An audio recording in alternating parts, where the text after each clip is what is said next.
para que se admiren muchos, en el propio Vaticano hay logias masónicas.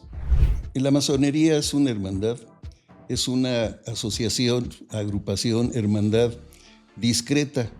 Fue secreta en mucho tiempo por la persecución. Hola, ¿cómo están? Bienvenidos a su podcast en el que hablamos de negocios, emprendimiento, inversiones, teorías conspirativas, básicamente la vida cotidiana. Yo soy Nacho. Yo soy Leonardo, comencemos el podcast. El día de hoy tenemos un gran invitado. Estoy hablando del cronista del estado de Querétaro. Jaime, ¿cómo estás? Muy bien Nacho, Leo, muy a gusto aquí.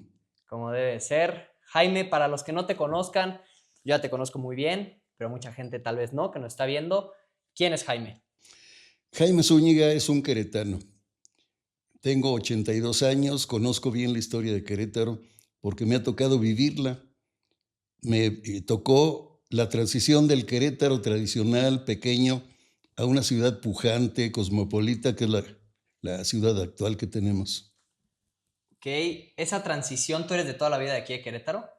Sí, nací en 1942, era un Querétaro muy tranquilo, un Querétaro apacible que de la Cruz, del Templo de la Cruz, a lo que era Avenida Ezequiel Montes. El río, por el otro lado, con el barrio del Cerrito, el Tepetate, etcétera, y la orilla de la ciudad era el Camino a México, la carretera panamericana. Ese era nuestro Querétaro. 10 cuadras para un lado, 11 para el otro. Querétaro muy pequeño.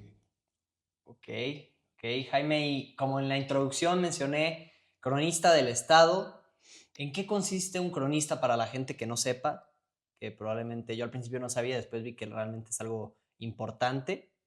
Entonces no sé si nos puedes platicar un poquito. El cronista lo que trata es de rescatar lo que se está viviendo. Muchos se convierten en historiadores, en repetir lo que ya está escrito, pero el cronista, su función es lo que está aconteciendo diario en Querétaro para legarlo a las futuras generaciones, para que conozcan cómo era Querétaro, qué se dieron, qué hechos se dieron, no de la historia antigua que hay que dominarla también, pero en la época que vive el cronista le toca relatar. Y al relatar eso que quede testimonio, ya sea escrito, ahora con los medios electrónicos como esto, dejar algo para futuro. Dejar algo para futuro en cuestión histórica del estado. ¿Hay por estado diferentes cronistas, por municipio? ¿Cómo funciona? Nos tocó, cuando fuimos diputados, nos tocó elaborar la ley para que el cronista de cada municipio se le reconociera la labor y que se conservara ese testimonio del cronista en una forma permanente. Esta ley fue en 1987, nos tocó estar en la Cámara de Diputados y se reglamentó lo que sería la función del cronista. El cronista del Estado, desde luego, abarca un mayor aspecto, recopilando lo de todos los municipios para dejar un testimonio escrito. Tienes un anillo muy particular, un anillo que yo sé qué significa, pero la gente tal vez no. No sé si se lo puedas enseñar, platicarnos un poquito de él. Sí, este anillo significa algo, que es el término de una carrera filosófica, desde luego de libre pensador, y para que se entienda, es la masonería, que aquí en Querétaro tiene gran arraigo. Lino Ramírez, en 1823, siendo gobernador, Lino Ramírez aclaró que era el papá del nigromante, de Ignacio Ramírez. Lino Ramírez se puede decir que es el iniciador de esa corriente de pensamiento que es la masonería aquí en Querétaro. Y en Querétaro siempre estuvo muy cooptado esto porque un libre pensador no cabe dentro del manejo del clero, porque acá es el dogmatismo, tienes que creer porque te lo imponen, y el libre pensador investiga el porqué de las cosas, no cree ciegamente en esto.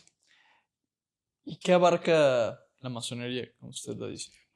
Y la masonería es una hermandad, es una asociación, agrupación, hermandad discreta.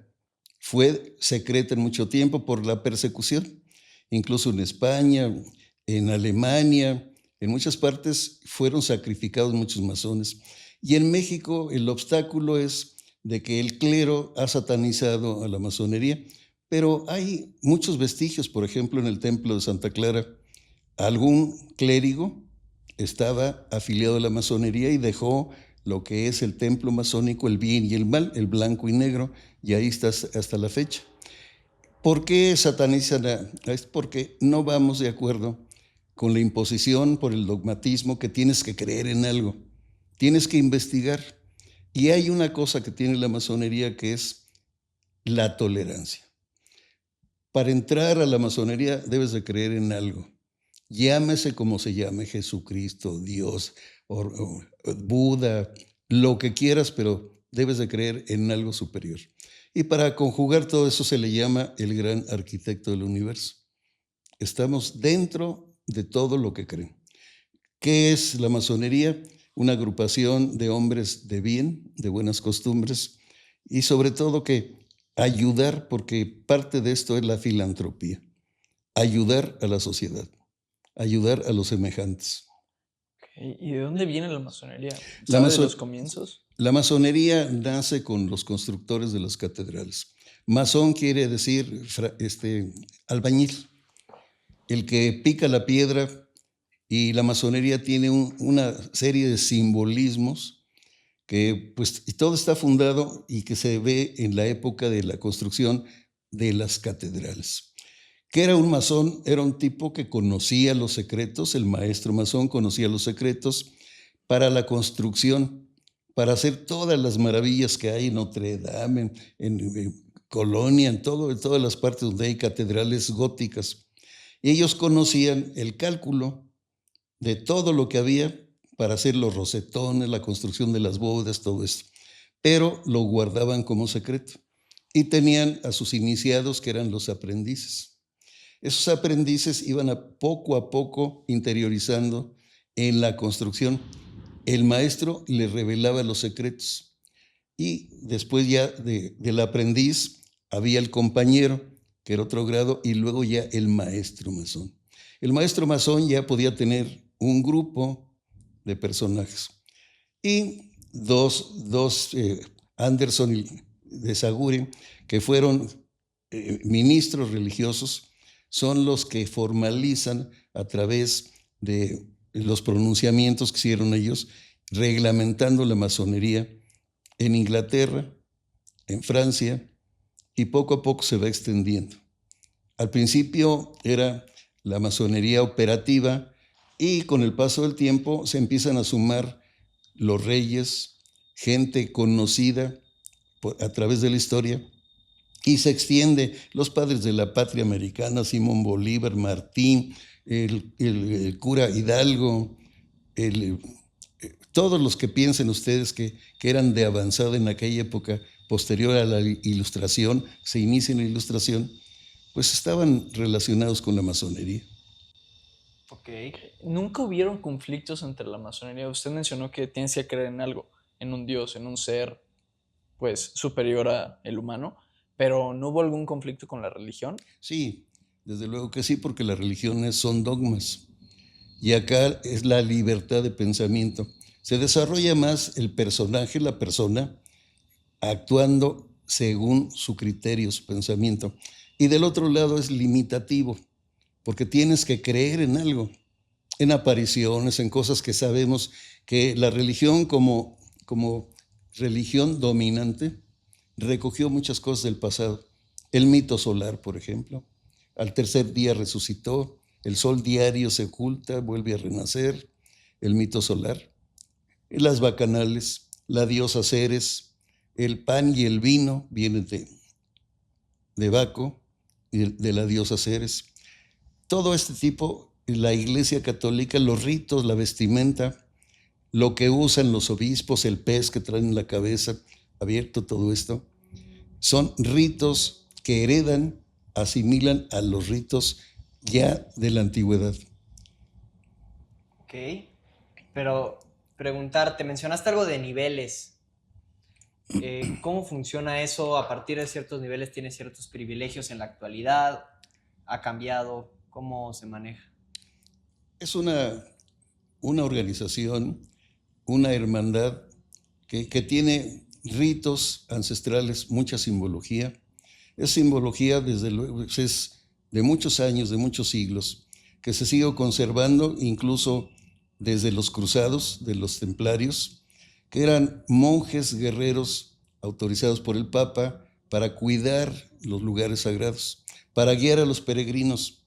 Y los templarios pues se hacen sumamente ricos, heredan muchos secretos, porque son los que están cuidando los vestigios, los restos del templo de Salomón y todo lo que era el paso hacia los lugares sagrados. Fueron los iniciadores de las libranzas, se puede decir, una tarjeta de crédito antigua, donde tú ibas, depositabas dinero y te daban un documento para cobrarlo en otro lado. De ahí viene la debacle de los templarios, porque Felipe el Hermoso les debía mucho, y entonces el viernes 13 es cuando capturan a los templarios, y ahí viene lo del viernes 13, cuando Jacques de Molay es aprendido y 7 años después es quemado en la hoguera. En aquella época del oscurantismo religioso, donde el Tribunal del Santo Oficio hacía selectivamente pues una depuración de los que iban en contra de sus principios. Ok. Mencionaste personajes importantes de la historia, nos diste algunos ejemplos. De México, ¿algún personaje importante o que tal vez no sea tan conocido que era masón? Benito Juárez, por ejemplo. Benito Juárez fue iniciado en lo que es Palacio Nacional actualmente. Se inició y pues fue un personaje que, siguiendo los preceptos masónicos, porque dentro de la masonería se trata de proteger a los ciudadanos, de orientarlos y que no existan exageraciones, excesos del poder público, del gobierno. El cura Miguel Hidalgo, Morelos, el corregidor Miguel Domínguez y muchos más pertenecieron a la masonería en la época de la prohibición, que los libros de la Ilustración estaban prohibidos, que había el famoso índex, que si leías algo, imagínense nada más, si leías algo te excomulgaban, porque iba en contra de los preceptos de la religión. Y el cura Miguel Hidalgo fue una persona que consiguió libros de la Ilustración, se enteró y fue un personaje, por eso forma parte de nuestra historia. Jaime, lo que estoy entendiendo de eso es que los masones como Benito Juárez y Miguel Hidalgo son personas que no van de acuerdo con el servicio público, tanto del gobierno, excesivamente. Entonces, de lo que yo me doy cuenta es que ellos empiezan a entrar al gobierno y empiezan a cambiar cosas, me imagino. En la época de Porfirio Díaz fue el gran comendador de la logia, de la Gran Dieta Mexicana. Se puede decir lo máximo que había en México. Porfirio Díaz, para dar un cargo o para asimilar una persona, un personaje, senadores, lo que fuera, exigían que pertenecieran a la masonería, porque los preceptos, los principios eran lo mismo que ellos trataban de hacer. Y en Estados Unidos, pues todos los padres de la patria fueron masones. Jefferson, Washington, todos ellos. Incluso la traza de la ciudad de Washington está de acuerdo a la masonería. Es una traza que la siguieron pensando en algo, el Capitolio, todo lo que hay distribuido. Por ejemplo, vemos el billete de $1, tiene un símbolo que se ha debatido, se ha hablado muchas veces de él, es una pirámide con un ojo. De Horus. ¿Eso qué significa?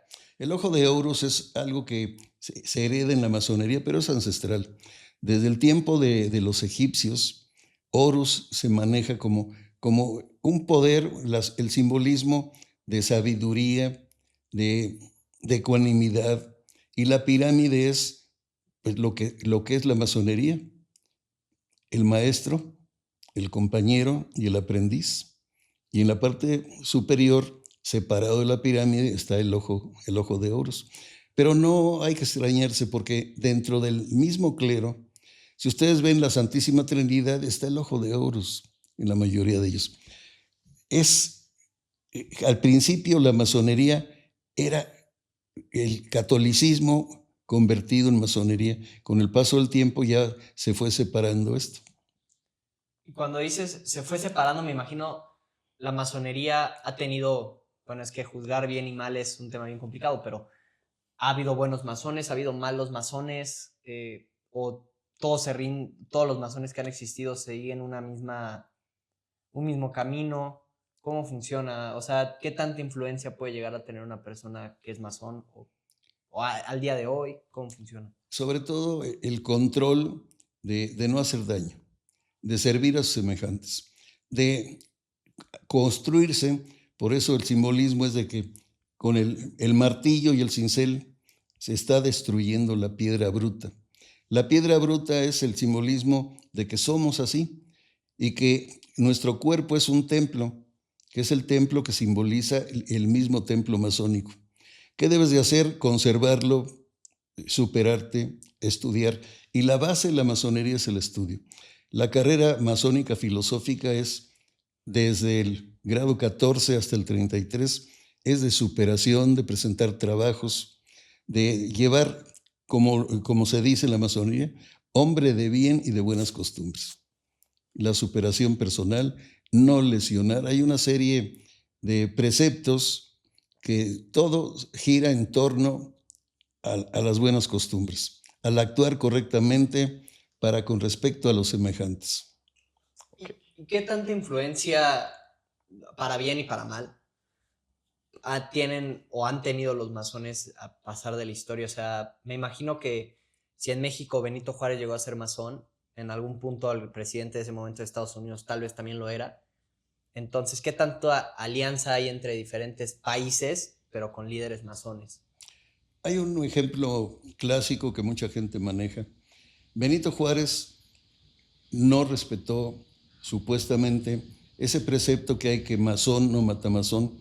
A la caída del imperio de Maximiliano se dice que era grado 18. Casi todos, incluso para que se admiren muchos, en el propio Vaticano hay logias masónicas. Y muchos de los obispos, de los arzobispos, todo esto pertenecían a la masonería. Hay Juan 23, por ejemplo, que es uno de los papas, él pertenecía a la masonería. Porfirio Díaz fue un ejemplo de un estadista que, a semejanza con los de Estados Unidos, trataba de mejorar el país. El buen gobierno, el orden, la tranquilidad y la paz entre los ciudadanos. Paz y justicia. La masonería tiene una serie de preceptos que deben de cumplirse porque la formación que te van dando es para eso. No es para hacer ostentación. Los grados filosóficos se van ganando poco a poco, paso a paso. Y pues hay ejemplos por todo el mundo. En España fueron perseguidos, había un listado y los empezaron a perseguir. En Alemania, en la época de Hitler, fueron perseguidos. En México, pues fueron satanizados por el clero, pero muchos de los clérigos pertenecen o pertenecieron a la masonería. Mariano Matamoros, don Miguel Hidalgo y Costilla. Y en la época posrevolucionaria, antes también, pero casi la mayoría de los presidentes de la República, funcionarios, estaban dentro de la masonería. Hoy en día no es algo que haya líderes mundiales masones, o sigue habiendo. Sí, por ejemplo, los astronautas estaban dentro de la masonería. Cantinflas aquí en México, Joaquín Pardavé, una serie de gente muy conocida que pertenecía a la masonería y que por la secrecía que existía, pues no se conocía. En Querétaro, un senador, Bernabé Loyola, que fue el patriarca de una gran familia, era masón, porque nada más por el hecho de pertenecer al gabinete de Porfirio Díaz había ese requisito. Porque era una cosa muy simple, entre masones se entienden, porque son los principios de lo mismo. Hay un compromiso, hay juramentos de comportarte correctamente, y es un juramento que compromete al que se inicia en la masonería. Lo compromete. ¿En qué Es un sentido? compromiso. En caso de incumplimiento del compromiso, me imagino pueda llegar a haber consecuencias. Había, incluso los ritos conservan esto. En parte del ritual, te toman la lengua y te ponen una espada en la lengua. ¿Eso qué quiere decir? Debes de guardar secrecía y pues es un llamado para que te comportes adecuadamente con los principios masónicos. Ok. Me di cuenta que mencionaste que en la masonería hay muchos secretos, principalmente porque había secrecía, como tú lo mencionas. Cuando tú primero, ¿cómo empezaste en la masonería? ¿Quién te llevó a, pues, meterte en la masonería?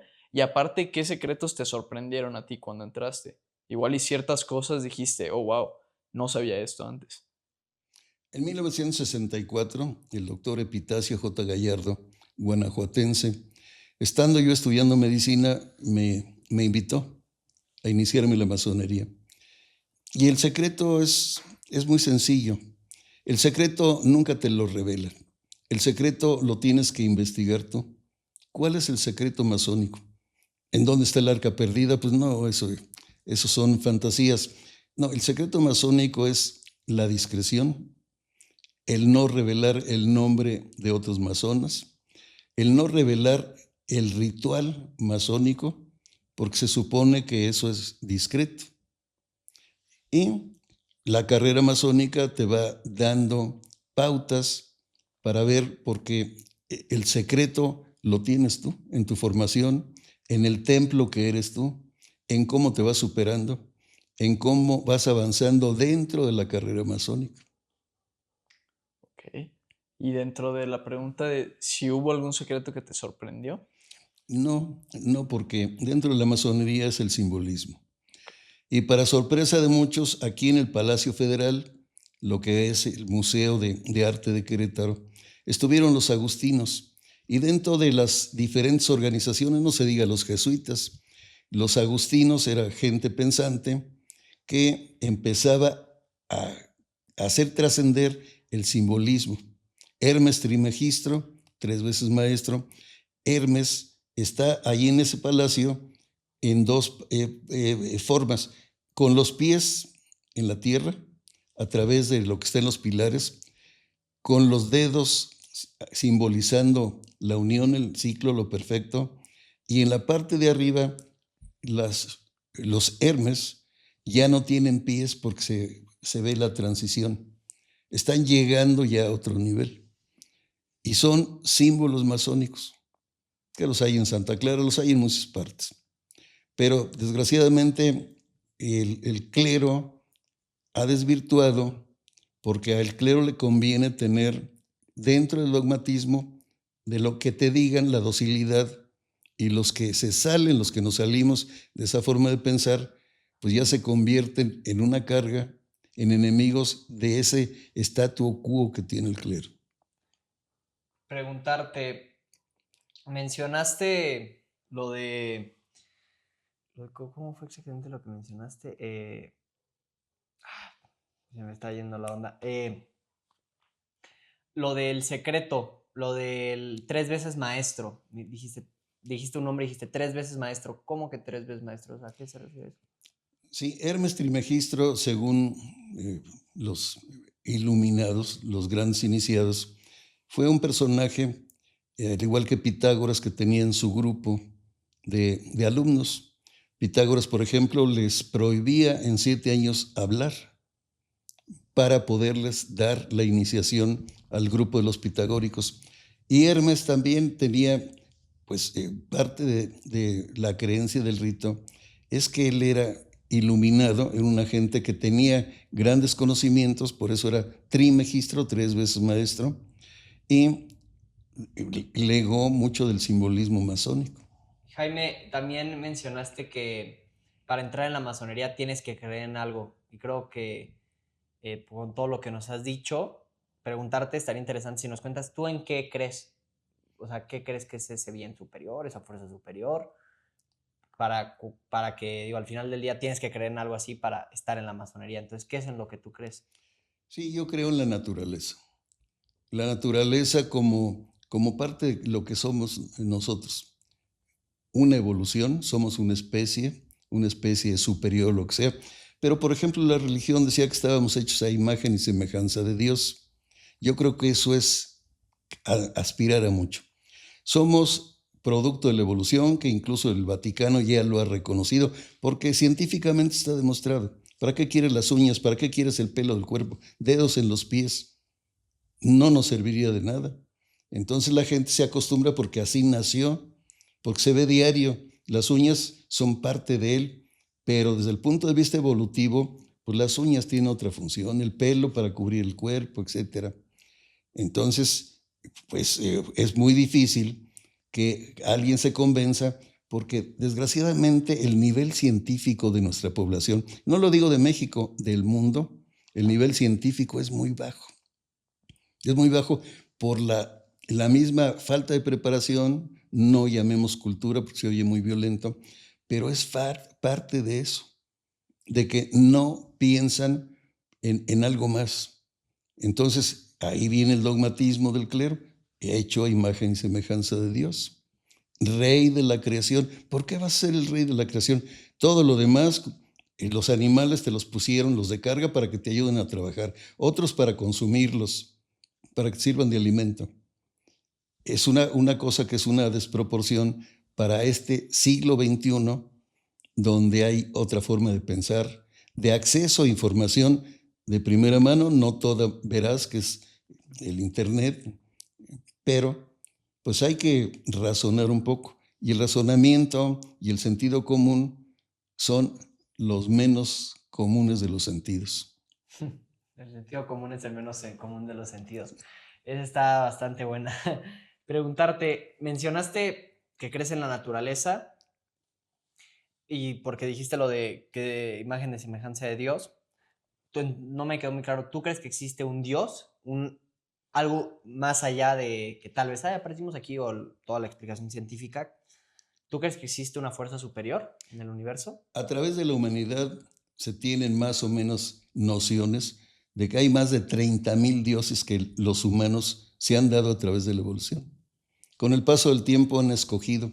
Y tú ves que los dioses eran el sol, la luna, los elementos, muchas cosas. No hablemos de los egipcios, de que tenían su dios que era el faraón, el Horus, todo. Son más de 30,000 dioses los que ha tenido la humanidad. ¿Por qué? Porque el ser humano tiene que creer en algo. Lo que no se explica, lo que su limitación cerebral no le da para razonar, lo vuelve mágico y vuelve un dios. Y de ahí viene todo. Y se oye así medio descreído y todo, pero es una cosa connatural del ser humano. Y creo que para tener orden tiene que haber una creencia.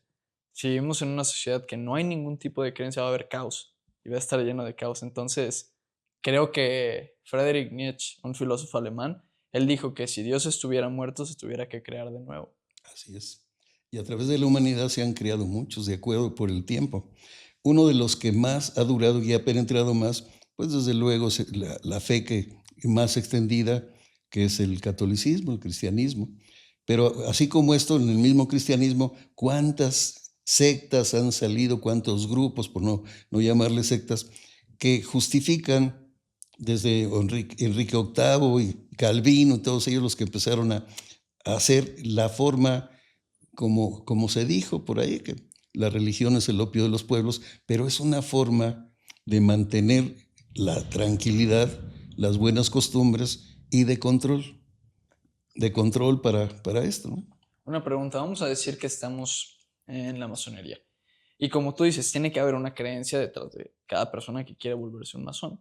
Pero vamos a decir que hay diferentes, una persona es cristiana, otra persona es católica, otra persona es judía, y entran a la masonería. ¿Hay algún tipo de, pues, vamos a decir, discriminación? Igual y, ¿cómo pueden estar pensando eso? ¿Hay una creencia que sea fundamental en la masonería que igual y haga a un lado las demás? Hay una pregunta que más o menos da para pensar. ¿Cuál es la problemática entre dos grupos, musulmanes y católicos, cristianos? La diferencia es en el Dios. Ellos tienen su Dios, sus creencias, acá otros. ¿qué tal si Dios no existiera? Se acabarían los conflictos, esas luchas, la muerte que hay tan encarnizada, esa lucha. Dios, pues desde luego tenemos que imaginarnos que alguien nos creó por la arrogancia propia del ser humano, nos creó un ser superior, pero la teoría del Big Bang y todo lo que se ha formado, el hecho de que somos parte de materia, el fallecer, reintegramos lo que tenemos en el cuerpo para que seamos solamente parte de la energía. Entonces es complejo, pero pensando un poco se justifica el hecho de que digas, y lo mismo dicen los musulmanes, me muero y me voy con 11,000 vírgenes, lo que no tuve aquí no le di el trato a las mujeres, allá me están esperando. El hecho de que en el cristianismo fallezcas y tengas un cielo, pasando por el purgatorio, entonces cuando alguien fallece, lógicamente dicen, pronto nos veremos, allá nos vemos. ¿Dónde es el allá? ¿Cuál es esa situación? Los que creemos en que el proceso del alma es un proceso bioeléctrico, que no hay más y la electricidad sigue aquí, la utilizamos la materia, pero esto va en contra de lo que la humanidad cree por la arrogancia. ¿Cómo voy a desaparecer? Pero esa es la triste realidad para los que somos prácticos en ese sentido. Claro, intentar encontrar una justificación a la muerte, la verdad. Es algo afectivo decir pronto te alcanzaré, allá nos vemos, pero a mí me enseñaron en el catecismo que para llegar al cielo tienes que pasar por el purgatorio y hay una serie de requisitos. ¿Cómo voy a asegurar yo que allá te alcanzo, allá te veo? ¿Dónde? ¿Verdad? Es difícil de ver. Y esas fueron cosas que tú desde muy joven, imagino, las cuestionaste. Como médico, eres muy práctico. Y había una cosa muy simple que la historia de la medicina nos enseña. A los estudiantes de medicina les daban la clase de obstetricia. Saliendo de la carrera los llevaban a la catedral a jurar de que creían en la virginidad de la Virgen María. Entonces, por un lado la ciencia y por otro el dogmatismo. Un médico sabía cómo paría una mujer y cómo para tener un hijo debería hacer eso. Y nunca ha habido que paloma, que embarace una mujer ni nada de eso. Pero de ahí saliendo los llevaban a jurar. Era un requisito en la Escuela de Medicina de Santo Domingo cuando se inició la enseñanza de la medicina. La ciencia y el dogmatismo, la fe. Es decir, dentro de esta corriente de pensamiento, que es el cuestionarse el porqué de las cosas tal vez un poco más allá, si hay alguna, porque hay cosas yo creo, vamos a suponer el Big Bang, creo que es la corriente que ahorita mencionaste, bueno, la razón de existir, o no la razón, la teoría del Big Bang. Antes del Big Bang no se puede explicar. Por ejemplo, en esa corriente de pensamiento que es el cuestionarse las cosas, no cabe el pensar de, bueno, pues, no, tal vez hubo un Dios que ocasionó el Big Bang. O se cree, más bien ahorita no podemos el saber cómo se hizo. O sea, por ejemplo, ¿cómo afrontas tú esa pregunta? Pues se ha discutido mucho la partícula de Higgs, el Big Bang, que desde el lado del clero dicen que sí se dio, pero que Dios fue el que lo hizo, el que organizó. Cuando la teoría de Darwin fue satanizado, cuando se ha demostrado, incluso un papa ya él reconoce la evolución humana, pero siempre habrá una justificación. El teocentrismo que se vivió en el mundo y en México, aquí lo vivimos, todo era obra de Dios. Todo lo bueno. Lo malo no. Lo malo era del demonio.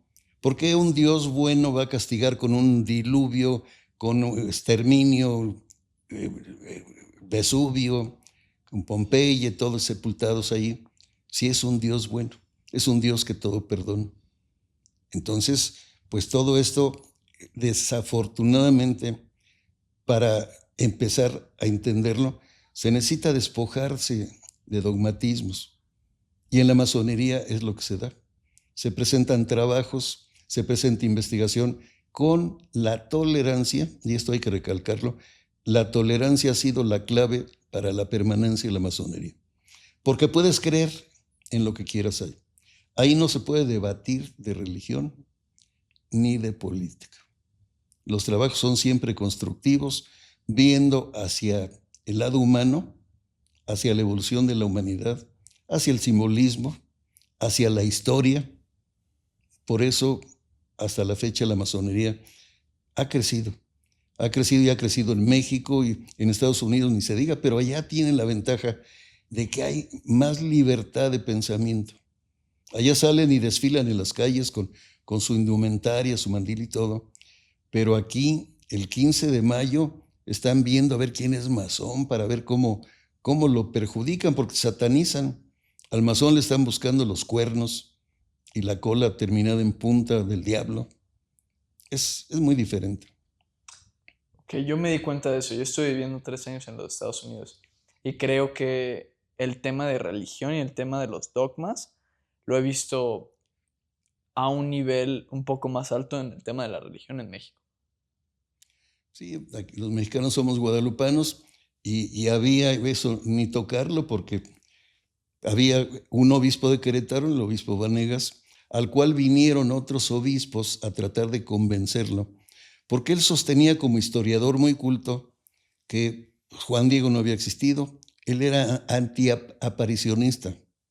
¿Por qué? Porque desde el punto de vista técnico, científico, como una gente capaz, preparada, pues él demostraba que por las fechas y todo eso, Marcos Aquino era el que había pintado esta imagen milagrosa, que poco a poco le fueron agregando corona, las estrellas, etc. Al principio era muy rudimentaria y era un acto muy frecuente para la evangelización aquí en el pueblito.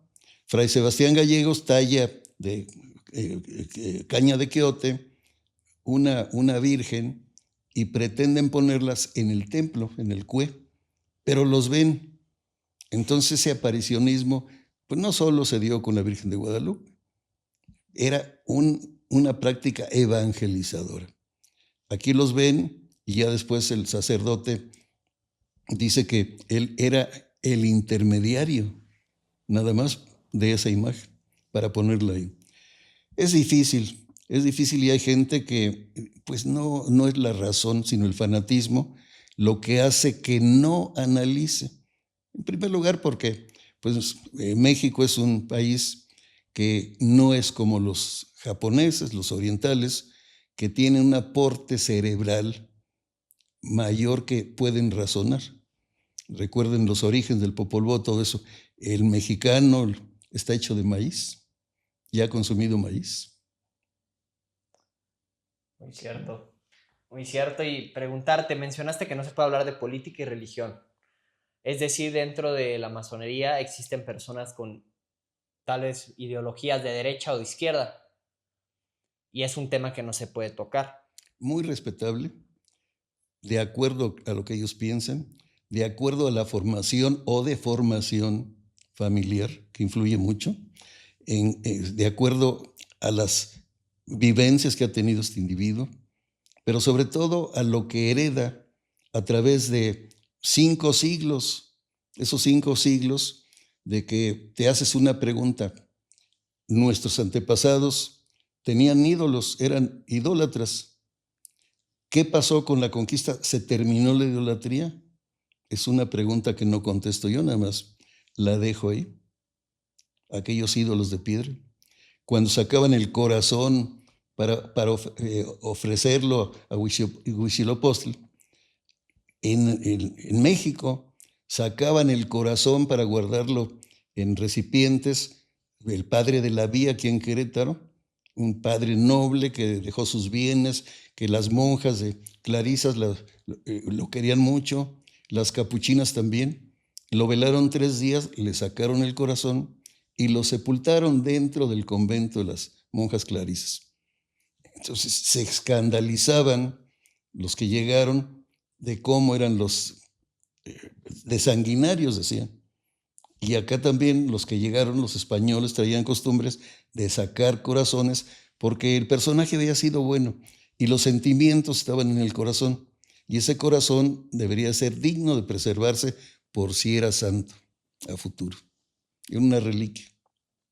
Ok, eso está interesante. Digo, creo que es un poco diferente, pero al final pues, sí es el paralelismo, ¿no? Porque unos podrán justificar, no, es que los aztecas, pues no, lo hacían vivo mientras el güey estaba vivo, pero pues, si unos defienden que no se debería hacer eso y qué diferencia hay de hacerlo vivo después de muerto, ¿no? Creo que es un tema y una muy buena pregunta la que planteaste para que también la gente lo responda.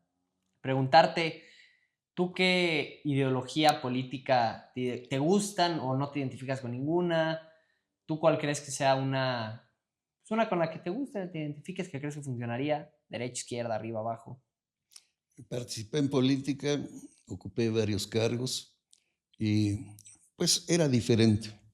Con el paso del tiempo vemos que la gente pues persigue lo mismo, su bienestar personal. Persigue lo mismo y pues escuché yo varias veces que con los cambios nada más cambiábamos de corruptos. La naturaleza humana sigue siendo lo mismo. Los cambias, el partido lo de menos, los intereses personales es lo que prevalece. No hay acción humana que no la mueva un interés. Te vuelves partícipe de un partido que está de moda. Antes ya llegó fulano, es mi cuate o mi primo lo conoce, vamos a ver dónde nos da chamba. Y ahora ya no, ahora vamos a ver dónde hay dinero. ¿Qué nos podemos robar? El dinero es lo que, como decían que en la época de don Porfirio le decían, compadre, no me dé, nada más póngame donde hay.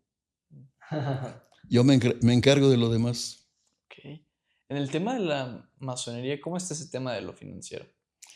El iniciado es el simbolismo de que primero presenta una solicitud, se analiza antecedentes, se ven los méritos para darle cabida en una de las logias y ahí empieza la iniciación. La iniciación es un rito que, pues, si lo quieren ver, parece que ya está hasta en internet y lo manejan. Nosotros como miembros no podemos externarlo. Es parte de los compromisos que se hacen. Ok. Y por ejemplo, pero creo que lo que te refieres en lo económico era, puede entrar una persona de ingreso tal, o sea, es indiferente el tema del dinero. Ahí entra un ser humano que puede ser un albañil, puede ser un camionero, puede ser un doctorado o un joven.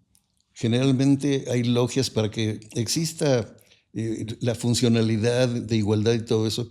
Hay logias de jóvenes, hay logias de profesionistas, hay logias de obreros, porque lo que se trata es de la superación personal. Incluso hay logias ya de mujeres, que antes por estatutos había una limitación, pero se ha ido rompiendo con el paso del tiempo esto. Ok, ¿y cómo está el tema de qué tan selectivos son en la masonería?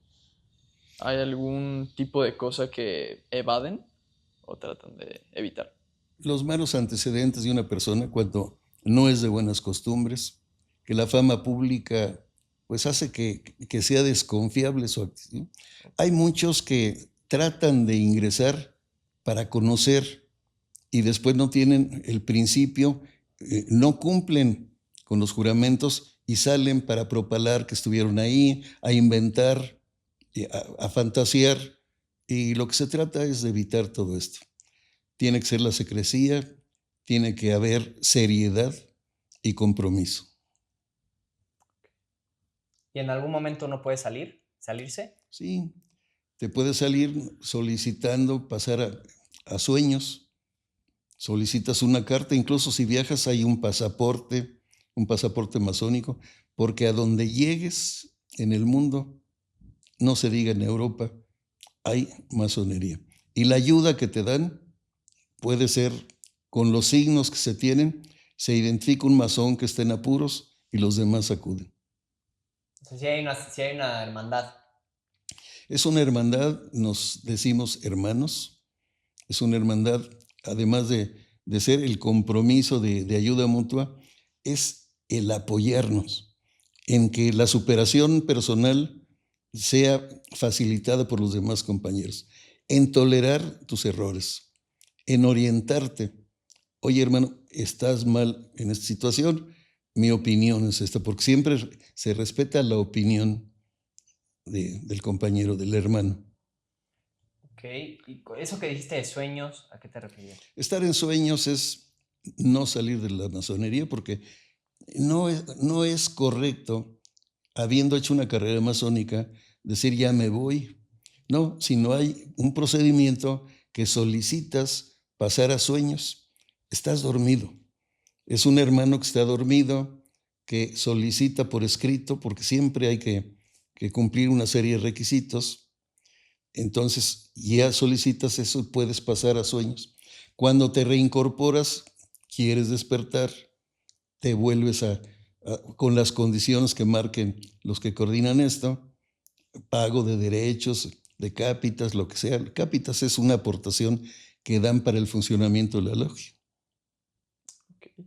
¿Y cómo es el proceso? Digamos, ¿tienen juntas semanales, juntas mensuales? Sí, algunas logias son cada 8 días, otras son cada mes, otras cada 15 días.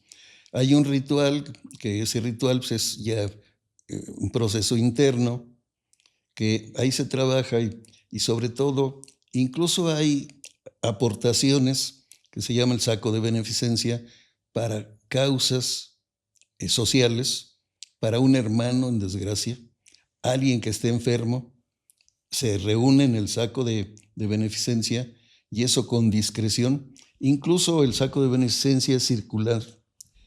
Cuando llegue a cada compañero, el que lo lleva voltea el rostro para no ver lo que deposita. Puede depositar o incluso ese compañero, ese hermano, si está en un momento de apremio, en vez de depositar, puede tomar. Y cuando hay un acuerdo de que vamos a dar este saco sin contar la cantidad a tal institución, los shiners para los quemados, los niños quemados, es un ejemplo que no sabe la gente. Shiner es un hospital que está en Galveston. Y cuando hay un niño quemado aquí en Querétaro, en México, ese niño se le consigue con toda la ramificación que tiene la masonería en órganos de gobierno, se le consigue a los familiares una visa de emergencia, el traslado en avión, el hospedaje y la atención médica para el quemado. Y eso poca gente lo sabe. En Galveston, de otra manera, una persona de escasos recursos no puede sostener eso en Estados Unidos, ni aquí en México. Y allá se le apoya en todo. La visa, el transporte, la alimentación, el hospedaje y los gastos médicos gratuitos. ¿Quién lo paga? La masonería. Ok, Galveston lo he visitado, está en Houston y ese hospital lo seleccionaron aquí en México para mandar a niños que... Por la hermandad que hay. Ok. ¿Por qué nos puede mandar a otro hospital? Este es de masones, Wow. los masones americanos, que allá tienen mucho dinero, pues en dólares les rinden, y que ya ha llevado mucho. Incluso Virginia Lemaitre, que se dedicó mucho a lo de los niños quemados, aquí en Querétaro también, el Hospital del Niño Quemado, mandaba niños allá. El transporte no en línea de aviación, sino vuelo especial por la situación que está viviendo, porque es susceptible a enfermedades un quemado. Wow. Entonces en Galveston, médicos de primer mundo, instalaciones de primer mundo. Y poca gente sabe que la masonería no es negocio. Desafortunadamente aquí en México ya todo se ha encarecido. El sistema de salud tiene muchas carencias y estos gastos de quemaduras son carísimos. Se necesita las camas que tienen allá flotantes, no se pega el paciente contra sábanas, está flotando en el aire, se está ventilando. Debridaciones de quemaduras, tratamiento, injertos, Todo esto es muy caro. Ok. Y esto fue seleccionado debido al precio que es atender a una persona que tuvo quemaduras en México. Sin importar el estrato social, sin importar las condiciones económicas, sino es un servicio humanitario de los Shiners, que es una organización dentro de la masonería. Jaime, ahorita nos estás platicando muchas cosas de tu forma de pensar, de tu experiencia, los años que has vivido. Nosotros enfocamos el podcast a gente emprendedora, a gente que realmente quiere enfocar su vida a hacer un cambio o simplemente mejorar como ser humano. En tu experiencia, en tus 82 años de vida, ¿cuáles serían unas recomendaciones que le darías a los jóvenes o a personas de cualquier, indiferentemente de su edad, pero más a los jóvenes para que puedan lograr sus metas, ser felices o simplemente llevar una vida plena? Yo lo primero que se me ocurre es reconocer en ustedes, Leo, Nacho, en que tienen una iniciativa muy buena, que motiva a la gente que tratan ustedes de llegar, de que reproduzcan, que recapaciten, que difundir en la juventud que tenemos en México a los que les va a tocar vivir lo que viene, tanto en el aspecto cultural, religioso, gubernamental, que reproduzcan lo que están haciendo ustedes, en convocar, en orientar, porque parte de lo que estoy viendo, y qué bueno, reitero mi felicitación, es que es dedicarle tiempo, esfuerzo, los que grabamos y sabemos lo que significa esto, estar acomodando cámaras, luces, todo esto, el sonido, sabemos el esfuerzo que tiene de reconocerlo. Y a la juventud, a través de ustedes, pues exhortarlos de que no crean en lo que les digan, sino que investiguen, que se liberen de sus sentimientos, que no tengan ataduras, sino que vean, que pulsen, que sientan qué es el mundo, para qué estamos aquí, cuál es la realidad, que lo vean y que como mayores de edad juzguen y den su esfuerzo. En México necesita jóvenes que sean emprendedores, que razonen sobre todo, que se despojen de mitos, de falsedades, todo esto cuesta trabajo, muchas veces la gente señalada, pero que sigan por ese camino, investigar.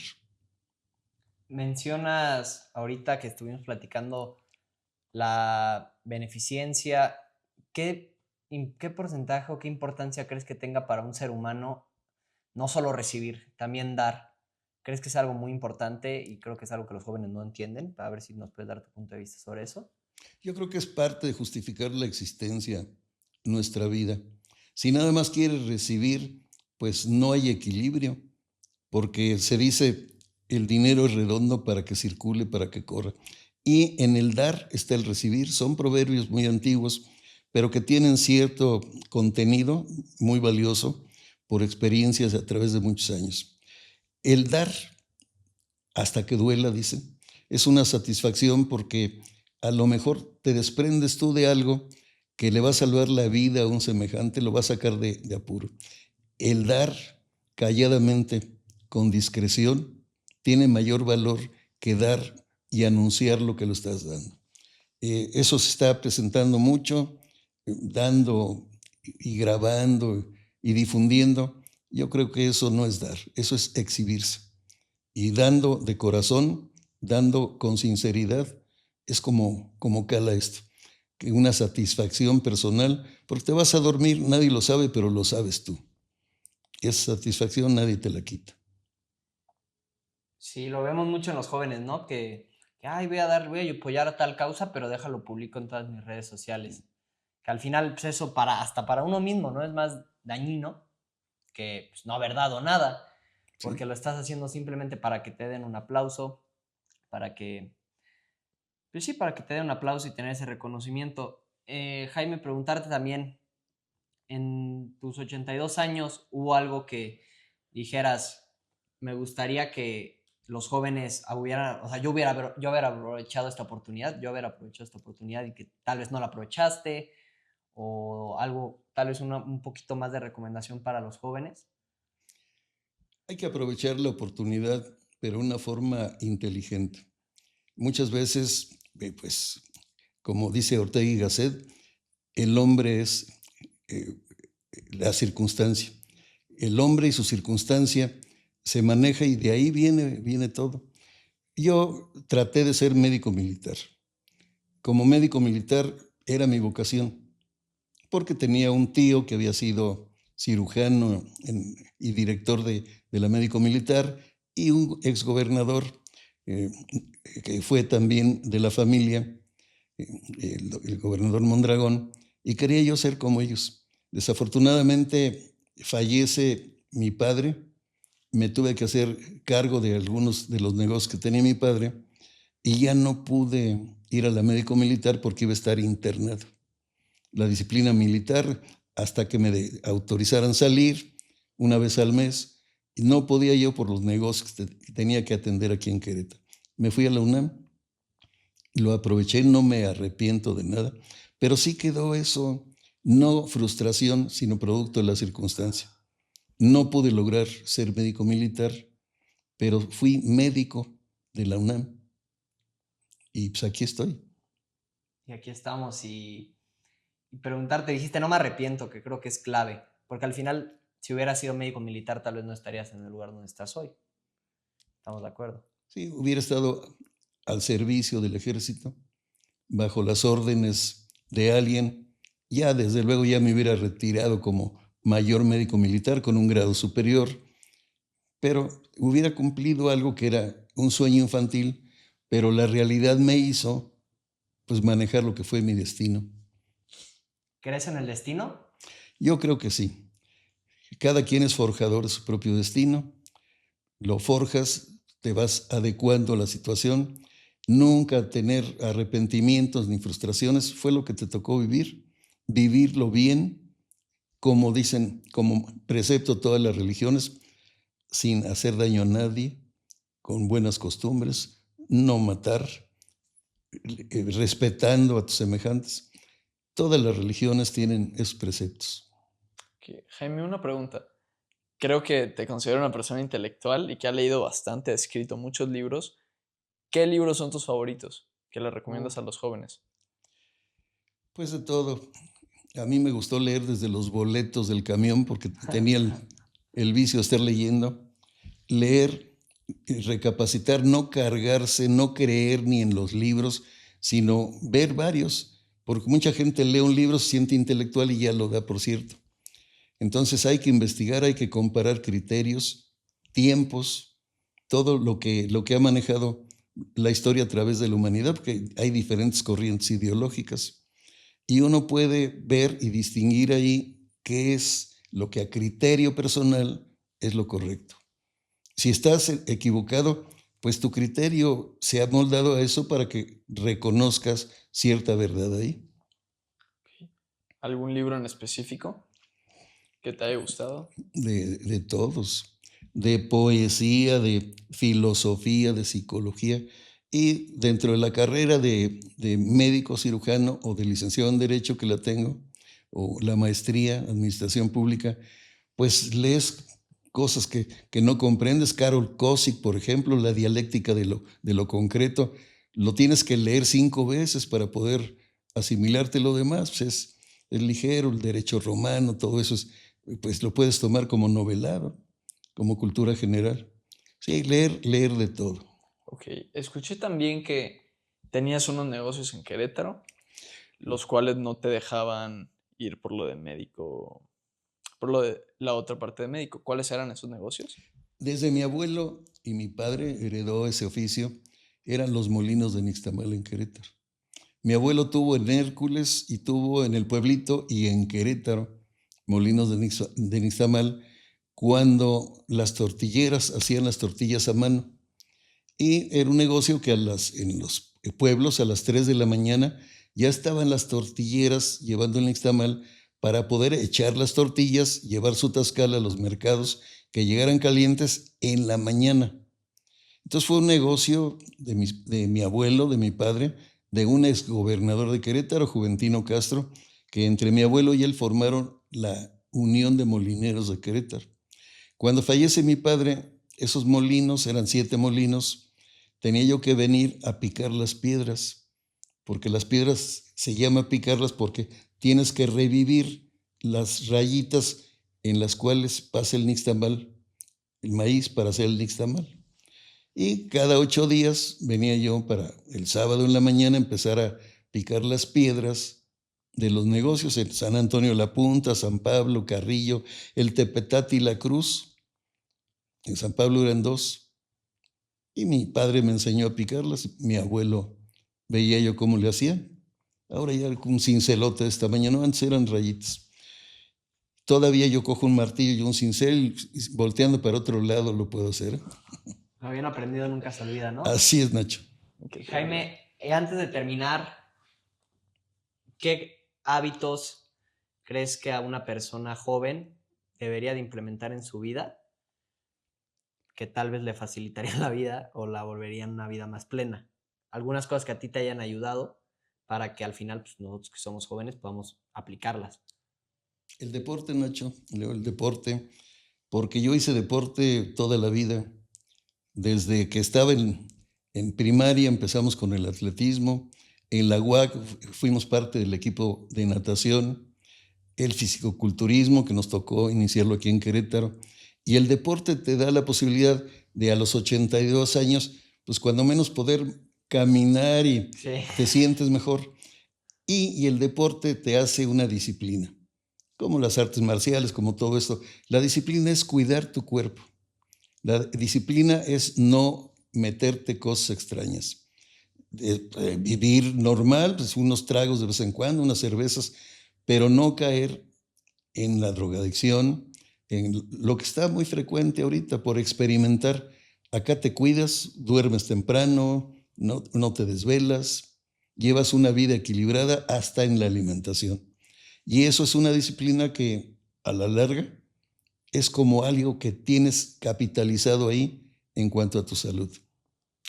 Ok. Oye, Jaime, platícanos un poquito más. Nos contaste antes del podcast que tú fuiste de los pioneros en el fisicoculturismo en Querétaro. Sí, y fue difícil, ¿eh? Porque estamos hablando de los años 71, 72, con el profesor José Arbizu, paralelamente en el CREA en Querétaro, el profesor Arturo estaba manejando esto, Arturo Portillo, y en San Juan del Río, Juan Sánchez Maldonado. Vimos que había afición aquí y empezamos a formar y lo dimos a conocer en la prensa. A mí me tocó ser el primer presidente de la Asociación de Levantamiento de Pesas y Físico-Constructivismo, así se llamaba. Pero la gente no veía bien la situación deportiva. Nos tacharon de homosexuales, de atletas de espejo. Fue difícil porque tuvimos que aguantar muchas cosas y ahora me da mucho gusto, ya muchos años después, que ahora las damas practican también fisiculturismo. Ha evolucionado mucho. Antes era a base de pesas, unas campanas que estaban en la UAC, cargaba las campanas, había una especie de guía, cómo cargarlas, unas bolas como las de caricatura, que no giraban, sino te ampollabas, etc. Los aparatos, lo de fitness y todo eso que ha evolucionado. Vemos que pues Querétaro ya, de aquel primer gimnasio que hubo en el Mercado Escobedo, de José Luis Jaime Hernández y Jorge Lara, pues ahora hay gimnasios de primera en Querétaro. Muy buenos gimnasios. Sí, tenemos la satisfacción, está documentado, lo tenemos los recortes de prensa, no estamos engañando a nadie porque así fue. Iniciamos de una manera rústica, con un tubo, piedras de molino, o un tubo y 2 latas de chiles rellenas de cemento con grava. Esas eran las pesas en Querétaro. Está interesante cómo con esta historia nos recalcas que si tienes una pasión, un sueño o algo que quieres lograr, pues sabes aguantar, ¿no? Y me imagino que sí les ha de haber llovido en esa época fuerte. Tú mismo lo dijiste, ¿no? Pues homosexuales, de todo. Sí, así nos decían, atletas de espejo. Y pues nada más nos reíamos, pero sí calaba porque mucha gente era detractora de estar frente a un espejo para corregir la posición. No te estás viendo cómo hacer el ejercicio, Claro. que es lo que no entendían. Y ahorita pues es algo que está globalizado. Qué bueno, nosotros es algo que nos gusta, es algo que de hecho en nuestros podcasts tuvimos de invitado. Nuestro primer invitado fue un deportista culturista de aquí de Querétaro, Kevin. Saludo, Kevin. Que justamente va a ir a competir para tratar de conseguir el Carnet Pro, que creo que es algo para irse ya a competencias internacionales y de todo, pero ya tuvimos los dos contrastes, ¿no? Cómo empezó y cómo va. Entonces, coincidió, qué bueno. Y Jaime, tus redes sociales para que la gente te pueda buscar. ¿Sabes cómo estás en Facebook, Instagram? Sí, estoy como Jaime Zúñiga, cronista, Jaime Zúñiga nada más, Preserva Patrimonio, que son las tres. Y lo demás no sé porque no sé manejar yo todo esto, pero estoy en Instagram, en TikTok, no, por todos lados Ahí ando. los ponemos en los editores, ahí se rifan y ¡puf! Ya Sí, aparecieron. sí. Entonces, Jaime, otra vez agradecerte. Creo que esta entrevista va a ayudar, o este podcast va a ayudar a muchos jóvenes. Creo que nos llevamos nosotros 2, 3 cosas importantes. Sí. Entonces, primero que nada, gracias. Creo que a la gente le va a gustar. Si quieren parte 2, que lo pongan en los comentarios porque creo que sería muy constructiva. Creo que hay muchas cosas que todavía no sabemos de ti, que podría salir bastante más jugo. Entonces, agradecerte. Y Leito, ¿algo quieres decir? También, Jaime, te agradezco. Creo que eres una persona de mucho valor. No, nunca llegué a conocerte tan profundamente como ahora. Y creo que es increíble que las generaciones de nuestra edad puedan escuchar tus historias y puedan escuchar también temas tan interesantes como la masonería, que mucha gente lo sataniza. Y creo que tú ahorita diste una cara de la masonería, la cual es muy respetable y muy admirable. Entonces, te doy las gracias y te doy las gracias de parte de toda la gente de nuestra edad que van a aprender mucho de ti en este podcast. Muchas gracias, Nacho. Yo también fui joven, con inquietudes y todo. Diferente época, pero la esencia de la humanidad es la misma. Felicidades, que sigan muchos éxitos y estoy a la disposición de ustedes para el día que quieran. Muchas gracias. Muchas gracias. Y sí, tenemos que hacer la parte 2. Definitivamente. Definitivamente ya lo vamos a organizar. Leito. Nada más, gracias por llegar hasta este punto en el video. Espero lo hayan disfrutado. Nos vemos en el siguiente video. Adiós. Chao.